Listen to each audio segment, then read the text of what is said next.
developed into several distinct schools, each with its own unique teachings and practices.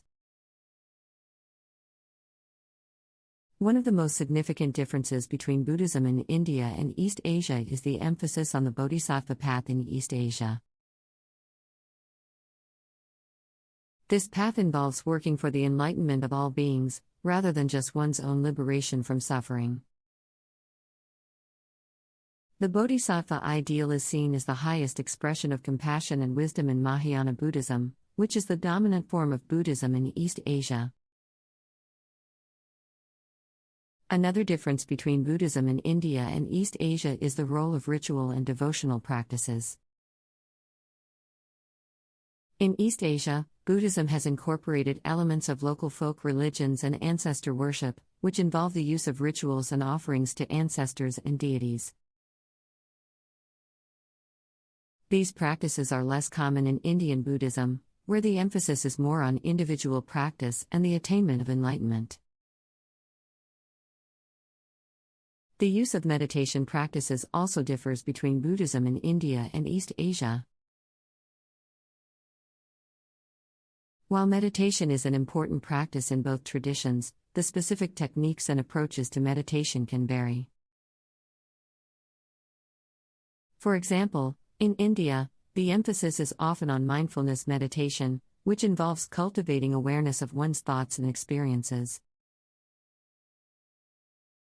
In East Asia, however, the emphasis is often on visualization practices, such as the meditation on Amitabha Buddha in Pure Land Buddhism. Within East Asia, there are also regional differences in the practice of Buddhism.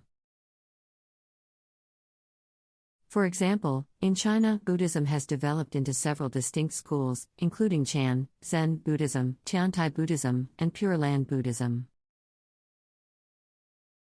Each of these schools has its own unique teachings and practices, but they all emphasize the importance of mindfulness and meditation. In Japan, Zen Buddhism has had a significant impact on culture, art, and philosophy, while Pure Land Buddhism is more popular among the general population.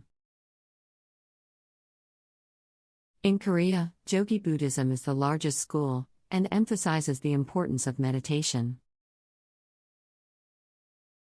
Despite these differences, however, Buddhism remains a major world religion that continues to inspire millions of people around the world. Its teachings of mindfulness, compassion, and wisdom have had a profound impact on the world, and continue to be relevant in the modern era. Here are some additional points about the differences between Buddhism in India and East Asia.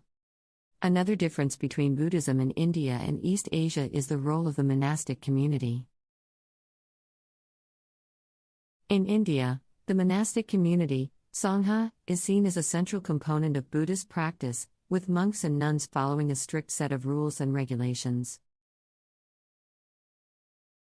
In East Asia, however, the role of the monastic community is less central, and lay practitioners are more common. This has led to the development of lay-oriented practices, such as Pure Land Buddhism,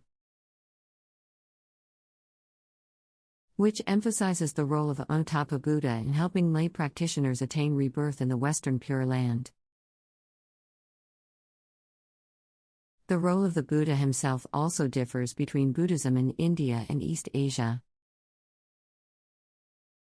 In India, the Buddha is seen as a historical figure who attained enlightenment through his own efforts.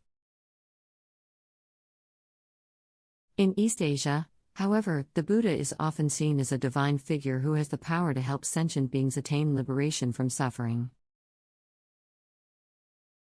This has led to the development of practices such as Pure Land Buddhism, which emphasizes the importance of faith in Amitabha Buddha as a means of attaining rebirth in the Western Pure Land.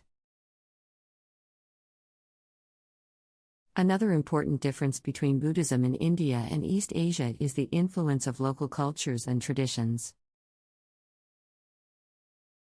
In East Asia, Buddhism has often incorporated elements of Taoism, Confucianism, and other local traditions, leading to the development of unique forms of Buddhism such as Zen and Nichiren Buddhism.